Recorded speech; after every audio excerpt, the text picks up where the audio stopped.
Hi everyone, how are you doing? Good? How have you been enjoying the day so far? Good? You all sound tired. More excitement. How have you been enjoying the day? A little better. So we're about to start our final panel of the day, and it's a panel of a group of amazing people. It's going to be based on a book called My First Time, written by Phil Growick, and it's kind of a really cool look at some of the top people in the industry and how they're just like you and I and started somewhere very young. And what that experience was like for them, and some of the stories are pretty funny. So I'm going to start out by introducing our moderator, the author of the book, Phil Growick. Please welcome Phil.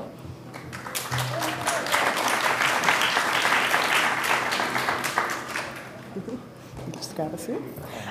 Next, we have Robert Clifton. He is a creative director and has worked at a lot of cool agencies, so I'll let Phil tell you about him. Vita Cornelius, the Chief Creative Officer of Global Hue.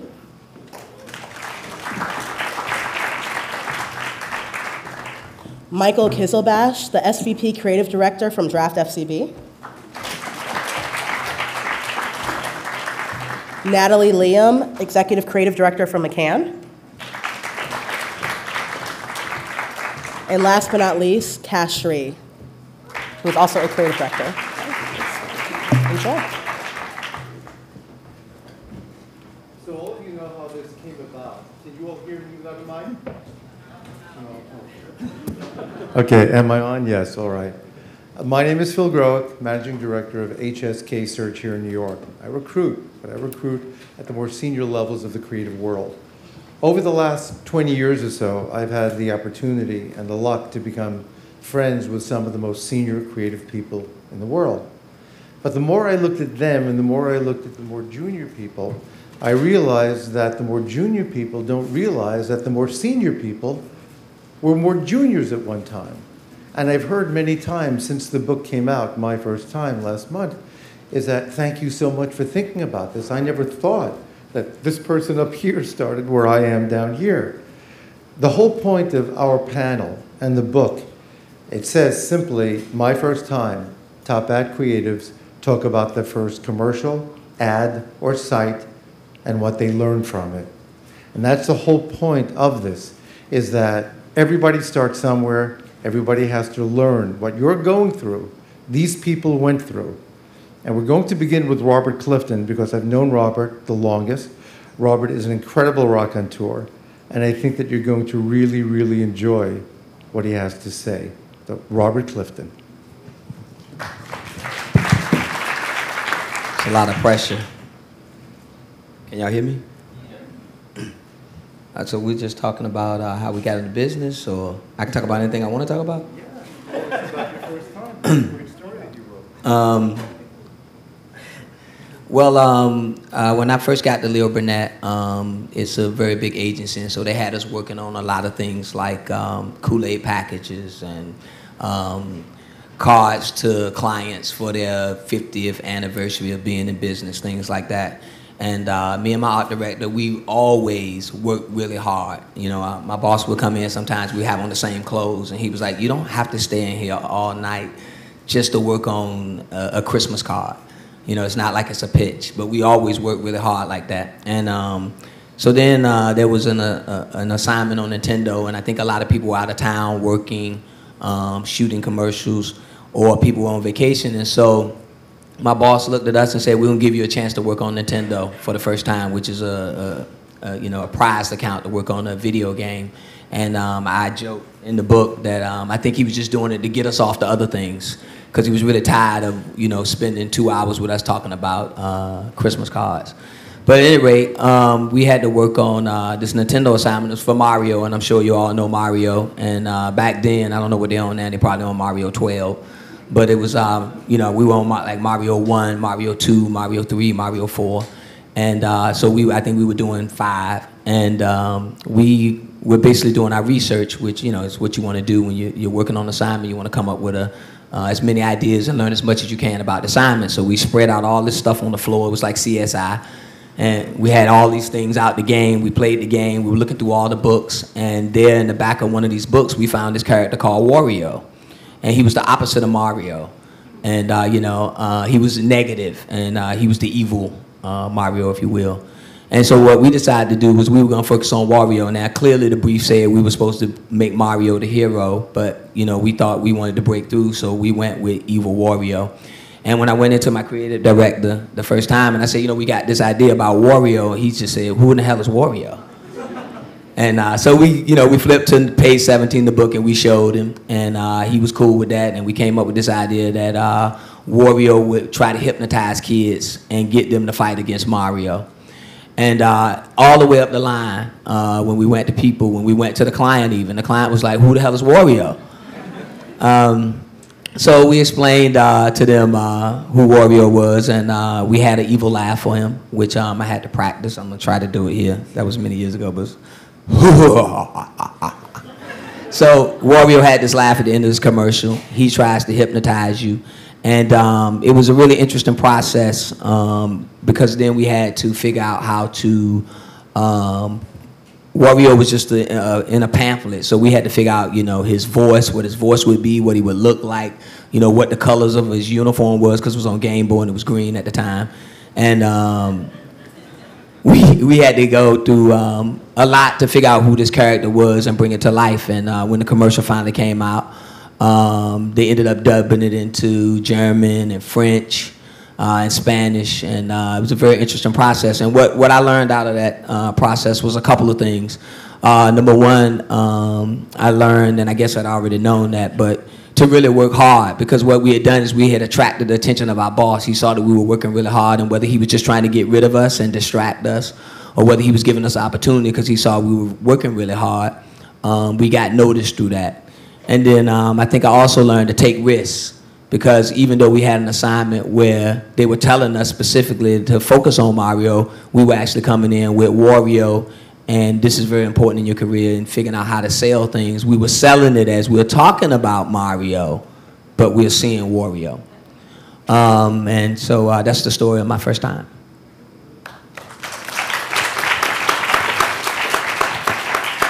By the way, after everybody is finished, we're going to have some questions and answers, because it's going to be rare for you to get this kind of top-flight talent in one place to ask any question that you want. Natalie Lamb, Executive Creative Director at McCann Erickson.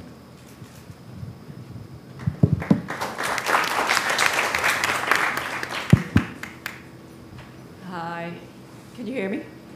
Yeah. Okay. So actually, I started not in the ad world. I started as a designer, and in New York, 16 years ago, way back. I worked in this shop that specialized in annual report designs, and if anybody wonders what's there to design in annual reports, I mean, back then in the 90s, it was a pretty big deal. And actually, there were design shows, award shows for annual report designs. And anyway, so usually what you do is you look at what the company, usually they're corporate 500 companies, and then what they did over the past year, and then what they want to do in the following year. And pretty much every single company does the same thing. They did something wrong, they're going to fix it, they will do something better next year. So your job is to spin them into really, really fancy stories, and then like turn them into sagas, or turn them into really, really dramatic ordeals and whatnot, and then commission really great photographers to put a whole really elaborate front end together, and then the back end is all the financials. So usually the shareholders, when they get these elaborate annual reports, they usually tear out the front part and they only keep the financials. But that sustained a huge industry back in the 90s for some strange reason. So anyways, my first job, well, originally I was from Hong Kong, and then I came here for school and then stayed, so I needed to get a working visa to stay. So my first job was with this shop. And then no one really told me what I need to do, and then all I knew was to do whatever they want me to do and keep the visa so that I can keep staying in the country. Pretty simple. But very luckily, I learned a lot on the job. I learned how to design. I learned from the production. They had a really, really great production team. How to fix a lot of the mistakes, like kerning, like setting type, or get rid of widows. All these really old school design principles.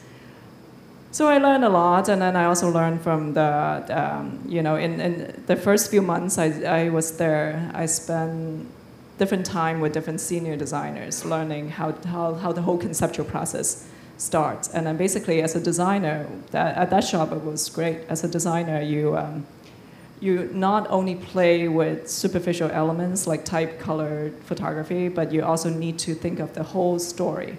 You need to be the copywriter. You also need to be the one presenting and sell the idea to a client. So you need to do a lot of different things, which is great. So in the middle of the winter, that's when it was the busiest season. So all the books went on press, and then all the senior people were gone. And then one day I was alone in the agency, and the big boss, who everybody was scared of, he was wandering around and looking for people, and he couldn't find anybody around. And then he saw me. I was trying to hide and not being seen, because he's kind of a scary person. Everybody's scared of him. He's a very, very smart guy, and he saw me, and then he just came to me and said, do you want to work on an annual report all by yourself? So usually that's a pretty big gig, and then you work with a few more senior people in a team. And of course, I didn't know to say no, so I was like, yes, sure. And instead of 3 months, usually, that you have to spend, it needs to be done in 3 weeks, which turned out to be a last-minute thing. They fired the other agency, and then they came to us to look for something different and quick. So basically, I was just alone and working with the big boss, who I barely talked to before, and it went pretty well. And of course, endless late nights and no sleep and all that. 2 weeks later, 1 week before it's all finalized, I was there really, really late. And back then, every night we need to send out print proofs to the client, FedEx, so that they get it next day. I mean, this was before computers or emails or whatnot. So usually, if you send it out through regular FedEx or UPS, let's say before 11 p.m., right? The fee was $10 or something back then. And then if you're an hour late, but the work must get to the client the next day, the next morning, you use a special courier that costs $250 or more. So, which is what, 20 times more than the regular, which was also about 1/4 of what I made a month. So of course that night I missed the deadline, but the work had to go out. So I had to send it out through courier, and I was alone at the agency. And then the account lady was at home waiting for me to tell her that this is done, this is sent out. So of course I call her at 4 in the morning and say, finally, I just sent this out, but this is gonna cost more.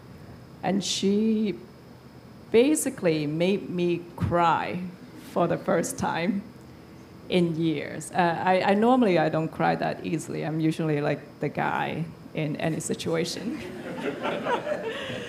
So in 5 or 10 years, I never cry, and then that account lady made me cry, just over this seemingly to be the end of the world type mistake. So I think luckily the job turned out really good, and everybody was happy, but I think that taught me a lot of, one is there's more to life than a job or a mistake.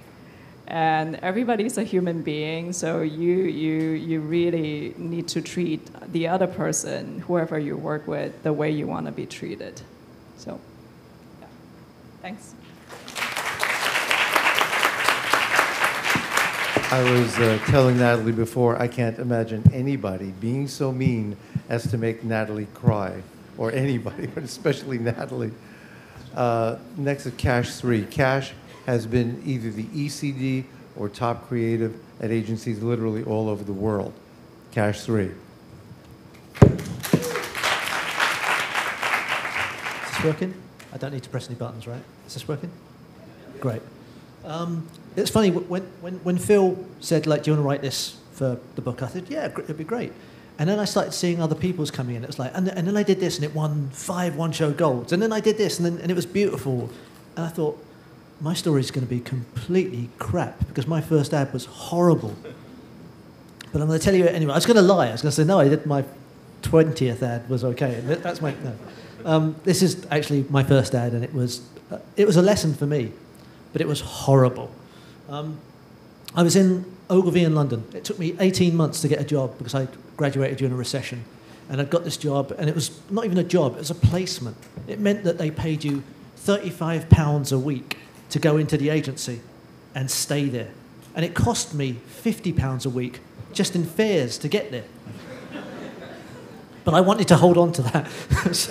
so I was desperately trying to get an ad through, because we heard that if you get some ads through, they'll hire you at the end of it.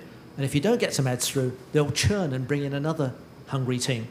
So we were at Ogilvy in London, and it was a very interesting place at that point. This was like the early 90s. That's how old I am. We were just trying to get work out. And there was a team up the corridor that were really good, because we heard about them at college and knew them.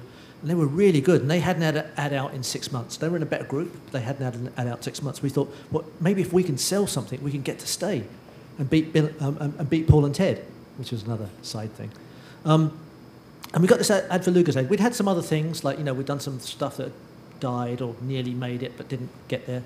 So we got this brief for Lucozade Sport. This is before Gatorade. This is before all of the isotonic drinks. It was the first isotonic drink that we'd seen. And you all know what isotonic drinks do now. Your body absorbs them better. It replaces blood, sweat, and tears that as you dehydrate, and the salts. And that was new. They had a normal drink, which was Lucozade, which was basically yellow sugar in a bottle. And they had a decathlete, Daley Thompson, like the best athlete in the world at that point, according to England. And usually the ads would be Daley Thompson being supreme athlete and then chugging this bottle down like this. It'd be tense. Chugging this bottle down like this. And that was the ad. And it sold like gangbusters. And they said, okay, we want something for Lucozade isotonic. So we said, okay, Lucozade Sports, it was called. And the brief said, when you've nothing left to give, take Lucozade Sport. And it was like, okay, we could do something with that. So we worked and worked and worked. And we had what we thought was a good line, which was like blood, sweat, and tears replacement pack. And it sold to about 4 levels, and we thought, okay, we're going to sell an ad, we're going to keep a job. And it got to that level, and then someone died, saying, well, no, we can't call it replacement pack, because people refill this. It was the tinfoil pack. That was the first time it had been out in England. It was a tinfoil pack. People could refill it with water and use that to just drink something other than Lucozade Sport. And we thought, okay. So what about blood, sweat, and tears replacement? No, because then they could still fill this up with water. And we thought, okay, well, this is a bit strange, but okay, it's dead. We didn't take it quite that well. But okay, it's dead. So we kept writing ads, and we thought, okay, well, what if we took something from the brief, which was like, when you've nothing left to give? And we thought, okay, when you've nothing left to give is quite interesting. So what if we had just an athlete that's spent, and he's bent over, and he's played football or something for however many minutes, and he's just spent, and he's like bent over, and he's just got this pack in his hand. It says, when you've got nothing left to give, take. And they loved it because it was in the brief. So everyone loved it. It's like, okay, yeah, we love it. The planners loved it. Account servicing loved it because it was their brief. So we thought, okay, that's not bad. And then the client loved it because they'd approved the brief and liked the line anyway. So it was going well, and I was going to go on my first shoot ever. So I went on my first shoot, and then I wanted just like a skinny guy, like a normal guy. But the photographer said, no, muscle men look better in the lights. And I was like, oh, okay, yeah, you're right, but you're a photographer. So we ended up with a muscle man. He was really muscly. He's like out here. We thought, okay, so you know what you're doing. Never been on a shoot before. They said, okay, we're going to do it. And we got a shot, and we said, okay, we want him spent like this. And they said, no. The client said, let's just do one shot. This is where you've got to learn to fight a bit. Okay, although your ad has got him like bent over like this and spent, we just want one shot with him tensing his arm and chugging this thing down the back of his neck like Daly. One shot we allowed. Just one. That's the one the client picked. So we're going there and we say, okay, we've got this nice technique and this muscly dude doing this. And it says, when you've got nothing left to give, take. And they said, but can we just add Lucozade Sport in the end? So the ad ended up as, when you've nothing left to give, take Lucozade Sport. And he's like this. And it's possibly the worst ad ever written. But what it taught us was we were doing it for the wrong reasons. We were trying to keep a job. We were trying to beat the team up the corridor. And we compromised our convictions. Our convictions were you do the best ad possible. And if you get fired, you get fired. And if you get hired, you get hired. But then at least you've defined yourself. You're not molding yourself to what everyone else wants to be. It's good for life as well. If you just mold yourself to what everyone else wants you to be, you're worthless. If you're doing what you're about, if you're offering what you can believe in, then at least you can fight for it. I couldn't fight for it. I didn't know what to hold on to fight for it. There was nothing there. But and a few points in my career, I've had to realise, like, okay, only go in with stuff you can fight for. Only go in with stuff you can believe in. Because if you can't fight for it, who will? And if you get fired, you get fired. But it was a horrible ad.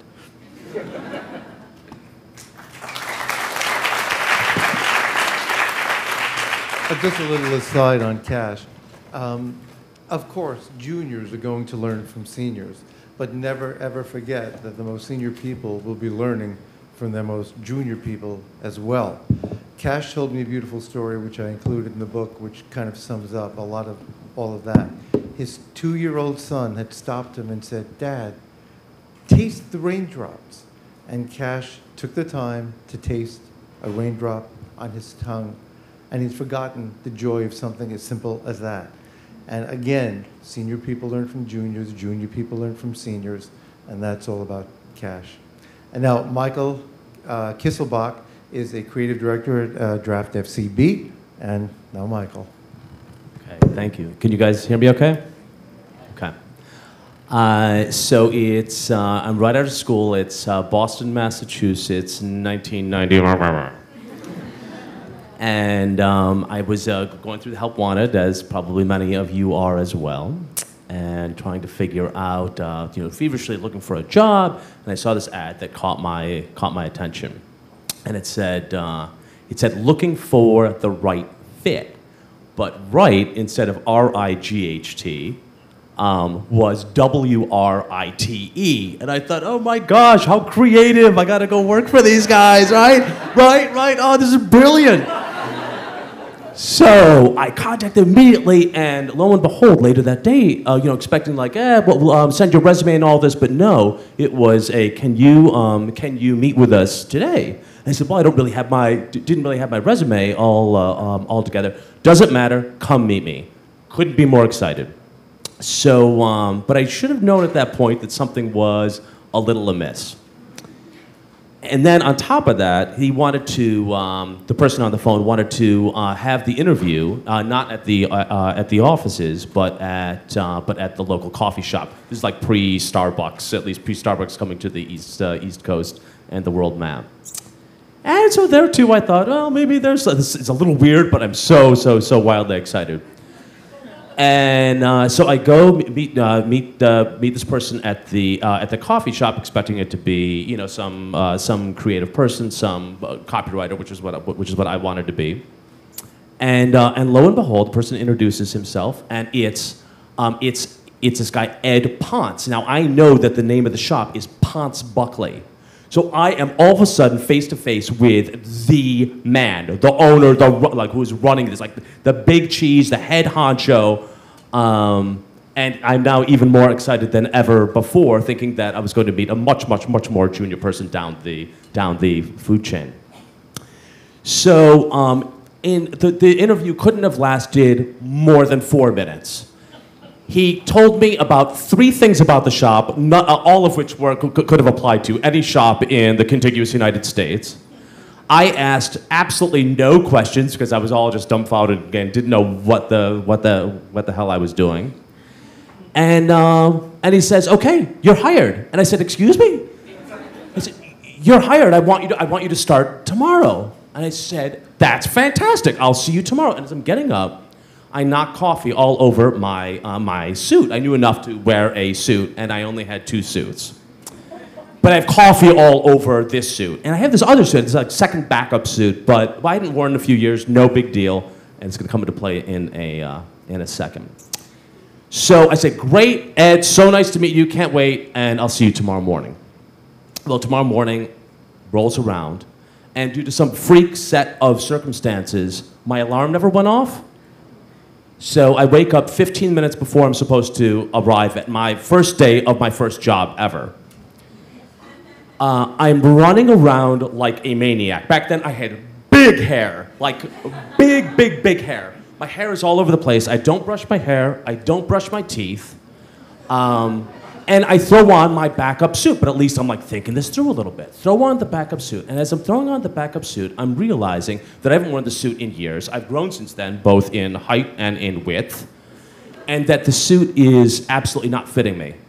But I have nothing else to wear whatsoever that would even be remotely appropriate for a day 1 job. So I pop on this ridiculous suit, and I run to the bus stop and show up at work. So I show up, I'm running up the stairs, the elevator was broken where I was working, run up the stairs, I'm sweating like a pig, smelling like a goat. It was like, essentially, like I'm in this suit that is like this, getting this, right? "Hi, Ed. I'm so sorry that I'm late." Ed is standing there. So Ed is standing there. I'm in the suit, thinking that this is what people on their first day of the job wear.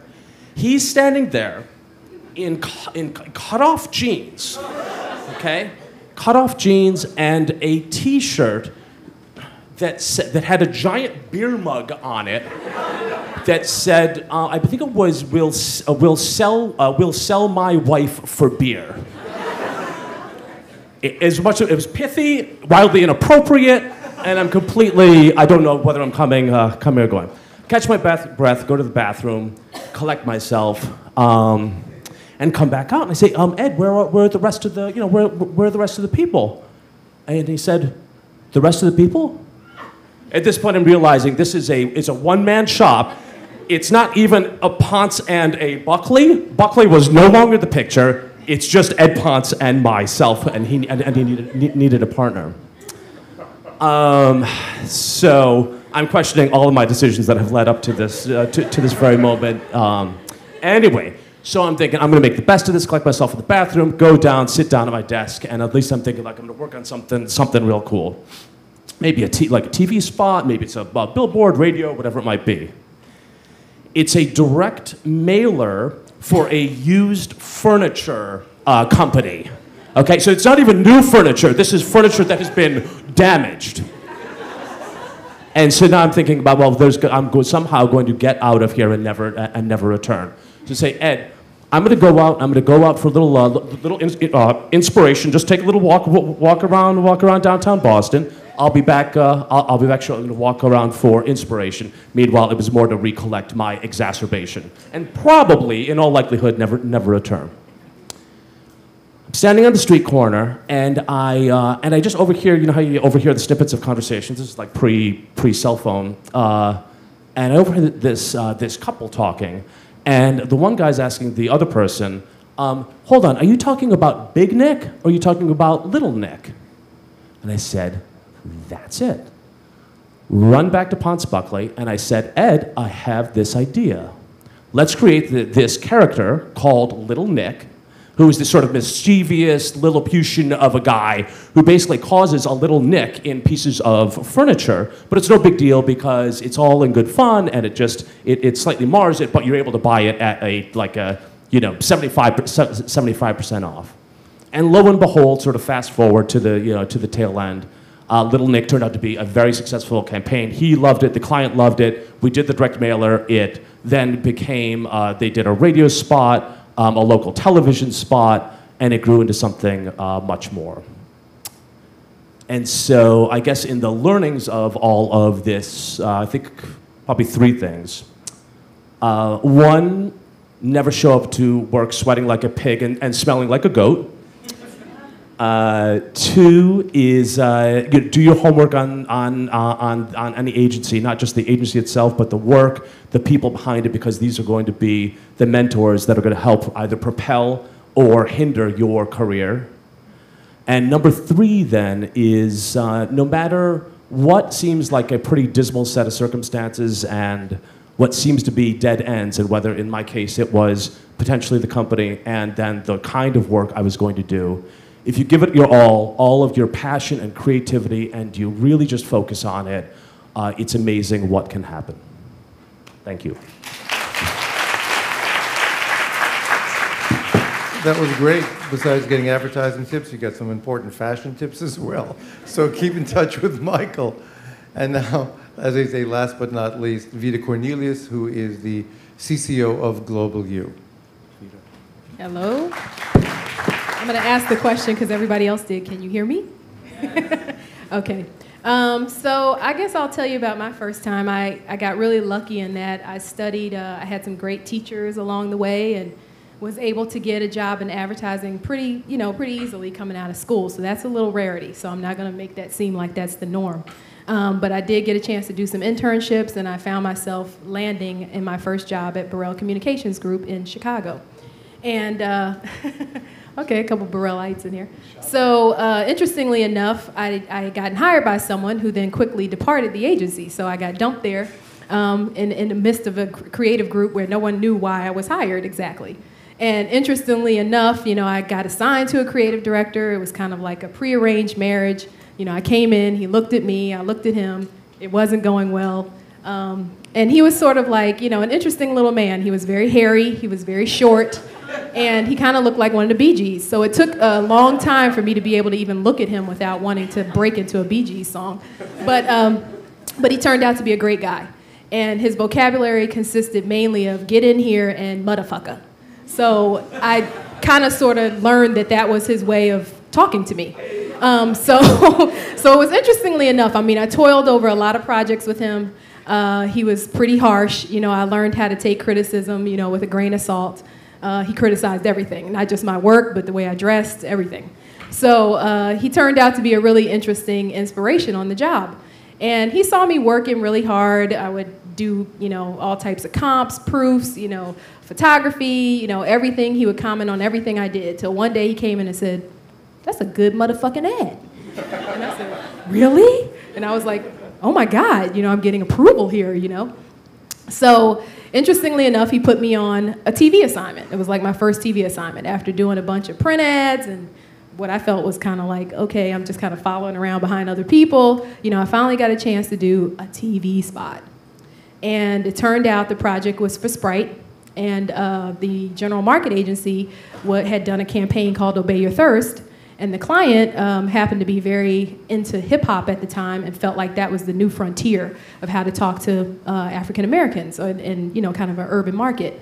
So they really were interested in figuring out, how do we infuse this whole hip-hop culture thing into the Sprite brand or Coca-Cola? Like, how do we do it, So I get this assignment, and the brief comes, and it's on my desk, and I'm in my cubicle, and I'm like there till like, I don't know, 11 o'clock at night. I'm like staring at this page, and I'm like panicked, because I'm like, it's a TV assignment, and I don't know what I'm gonna do, and oh my God.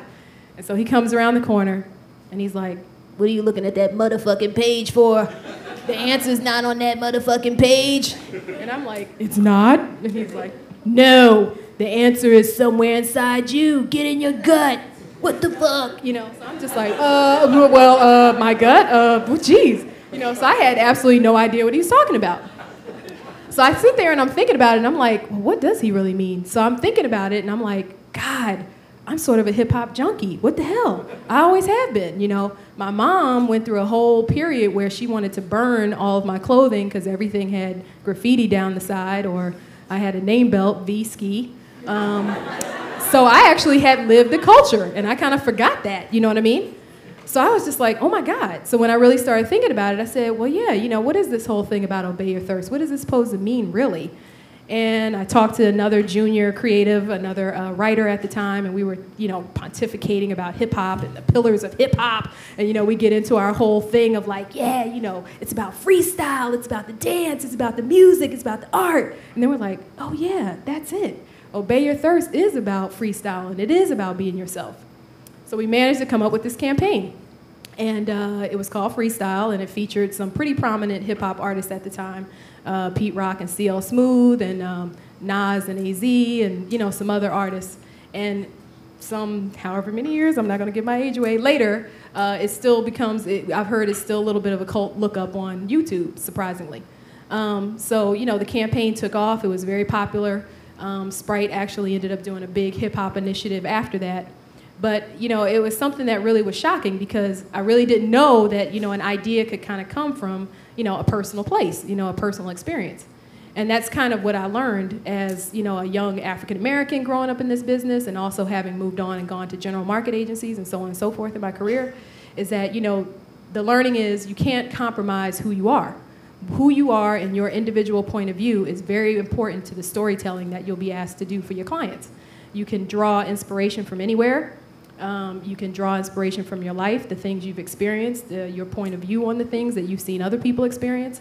And for, you know, a moment, I forgot that. So that to me became a really telling way for me to sort of draw inspiration when I was trying to come up with ideas, you know, later on in my career, is that I don't necessarily walk in the person's shoes, but I have to somehow be able to empathize with their situation or empathize with what I'm trying to do to create advertising for that situation. So I think that was probably the best lesson I learned behind that. And also that having a creative director that pushes you, that seems like they don't care, that seems like they are harsh, you have to look beyond that, because really they could be grooming you, shaping you for something much bigger. And it may hurt initially, but you just have to kind of understand that the tough love is sometimes exactly what you need in order to have the confidence to step out and do the things you need to do. So that's it.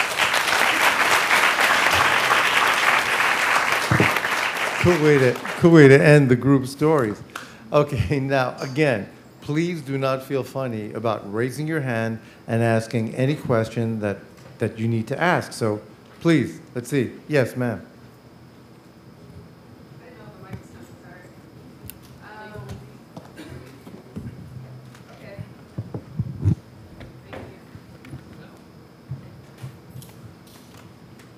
So one of the things I love about advertising is that it really has the potential for me to apply a lot of my talents and skills. But with that being said, I have to focus. And going forward, like when I think about planning, you know, my 5-year plan, what's my 5-year plan going forward? I'm a rising professional. So I just kind of started working at this company out in St. Louis. So kind of going forward. Is there somebody you want to direct it to? No, just to anybody that has any advice about, you know, planning, you know, once you get into that first position, how did you plan your life going forward? Or do you plan your life going forward, or do you just kind of roll with the punches, or what? Take any mic. You know what? Honestly, I think the thing that's so alluring about this business is there sometimes is no plan. And being open to the experiences as they come to you I think is key. You know, if you kind of go into anything, I think, with just like some master plan that you think you're going to just do this, you know, you can kind of cut yourself off at the knees. I do think focusing, though, on having, like for me personally, you know, my focus was to work in multicultural for a short time, and then I really had aspirations to go into general market because I really knew I wanted to do bigger brand advertising. I didn't want to, you know, be kind of sequestered into doing just targeted advertising. So that was kind of sort of a broad stroke plan, if you will. But I think ultimately you have to kind of get in and you got to see what appeals to you and where you feel as though your strengths are best, you know, kind of brought forward, and kind of listen to your gut. But for sure, I would say being open to the opportunities that present themselves to you is the first step. Anybody else? There, somebody must have an important question here. Yes. Hey guys, so I was wondering, all of you guys are, or most of you guys are multicultural, and we are all here multicultural. I was wondering, for your first projects or for your first, portfolios, how much did that influence you? Did you use a lot of your cultural or ethnic roots in it, or did you kind of leave that out for your first project, and then when you got more proficient, then you started putting that in? Anybody can. I think if you have to start thinking like, okay, I'm black, therefore I have to approach this black, or I'm something I have to, it's bullshit. What you've got to do is find your own voice, and your culture will be part of that voice, and your experience up until then will be part of that voice. I think one of the best quotes I ever heard was from Tarsem, which I'm going to butcher now. He was a really hot director back in the day, and he still is now, I guess. But someone, once asked him, like, why do we pay you so much? And he said, like, you're not paying me for the film. You're not paying me for the camera. You're not even paying me for this crew. You're not paying me for if we've got the latest camera. He goes, you're paying me for my childhood. You're paying me for every book I've read. You're paying me for every walk I've taken. You're paying me for all my heartbreaks. You're paying me for my life up until now. You're paying me for my way of seeing. And your culture will come out through that, I think.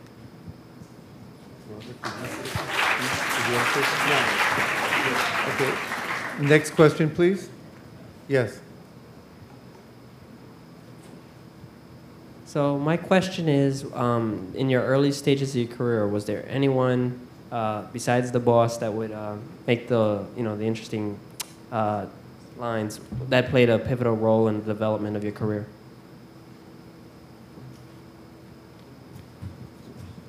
Yes, I think you'll know who your friend is, if that makes any sense. Somebody will pull you aside at some point.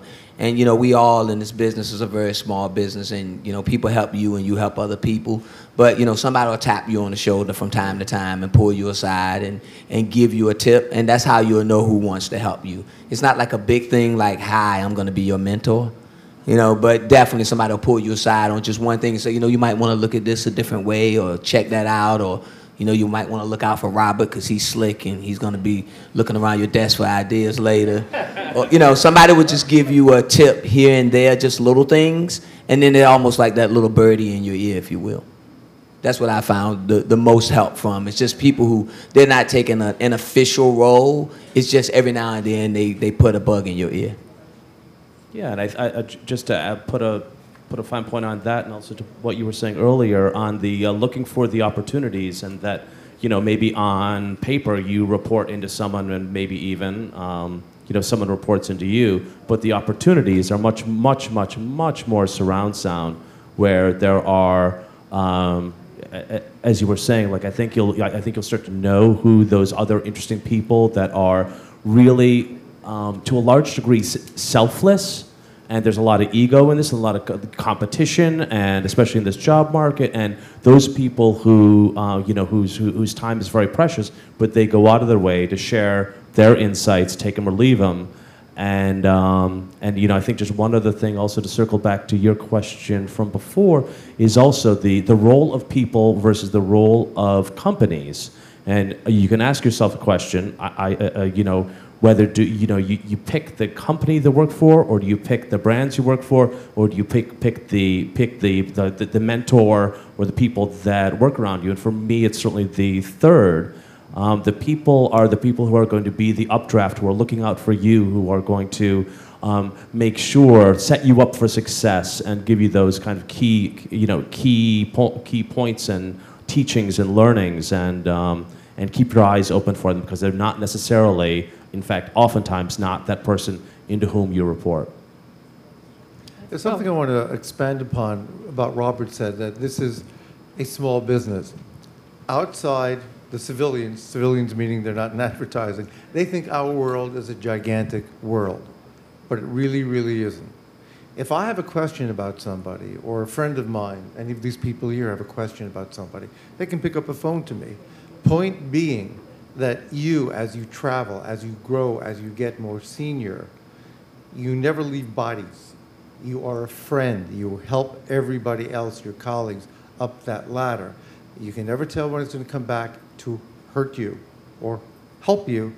And it's very, very important that you remember that. It is a very small business, and everybody needs to help everybody else. So next questions, please. Can I add one thing to Please, that? of course. Because I just wanted to make a point about, for a lot of young people, you feel like your boss is the enemy, you know?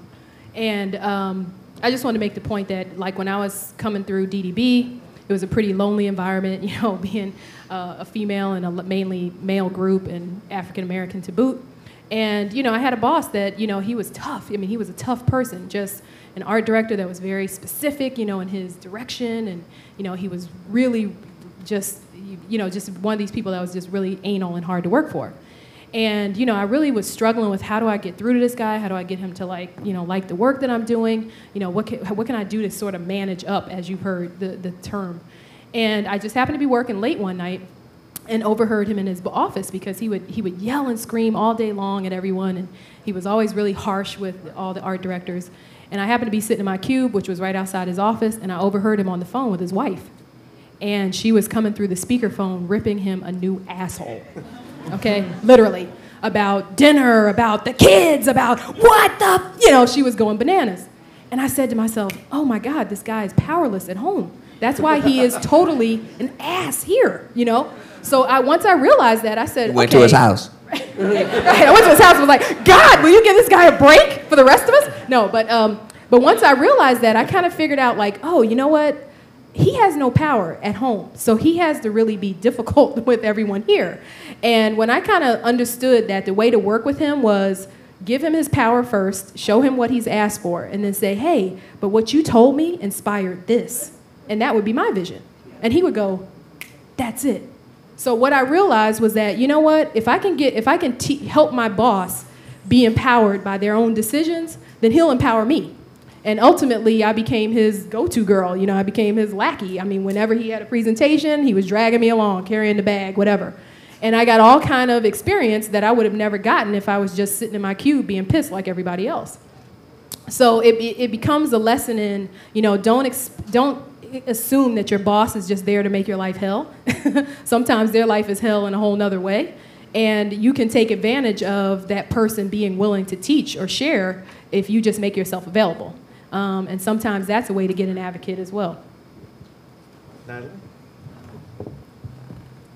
I want to add something that's, I think at the end of the day, we're doing this, we're being in the ad industry or the creative industry, and instead of being in banking or, you know, lawyers or whatnot, it's because this is a lot more fun than anything else. So I think at the end of the day, doesn't matter who you work with, doesn't matter whether you work in a big company or a small agency, there will be people who connect with you as they share the same humor, or they share the same aesthetics, or they like the same type of work, and then so naturally you will form a type of connection. Doesn't matter whether you stay in the same job as these people or you move on to other agencies. So I'd say yes, you need to manage up, or you need to watch out, you need to seek out mentors and whatnot, but at the end of the day, we're all creatives, so we connect in a pretty unique way. So you also don't need to try so hard to worry about titles, to worry about how you behave and whatnot. I think you just go with what you love the most, which is, and then you will find other people who connect with you in the nature of what we do, which is creative. Yes. Sorry, Paul. Oh, of course, yeah. We can, in the questions there, we're going to roll on. Yeah? You good? Yeah. Now listen to Kevin. Go ahead. Yeah. This question is directed at Vita. Nas is just about my favorite hip-hop artist of all time. Artists in general, for that matter. But I was wondering, how did you approach those artists? How did you sell that campaign to them? Was there any hesitation or reluctance? From the artists themselves? Yeah. No, actually, because of the first installment, which was there's some kind of flying thing up here, because of the first installment, the freestyle campaign where we had, it was Grand Poobah and Large Professor and Pete Rock and CL Smooth. That first campaign kind of gave it the credibility with the community, with the hip hop community, and then it became sort of this thing where we were getting the phone calls. You know, where it was like, oh, I want to be in that. You know, Craig Mack wants in, and Biggie Smalls wants in, and this was all before they were big. You know, this is when I got the promo piece in my office that was a Big Mac styrofoam container, and it was Big Mac. It was Craig Mack and Biggie Smalls. I wish I had kept that because it's probably worth something on eBay right now. But it was actually, you know, a great time because it was sort of like this culture was being explored in marketing. And, you know, a lot of us who were in it, you know, were people who had lived the culture, were very familiar with the artists. We were all the same age at that time, too. So it was really, you know, it was really exciting. And it didn't take a lot of convincing to get people involved. So the campaign ended up having, you know, KRS-One in it, MC Shan. We eventually moved on to people like Common and bigger artists. I think Mos Def was in one. So, you know, it became a really good, you know, way to kind of like see the hip hop culture actually get a little shine, if you will, in the marketing world. So I guess we're going to have to wrap it up. So I want to thank the panel and all of you for coming.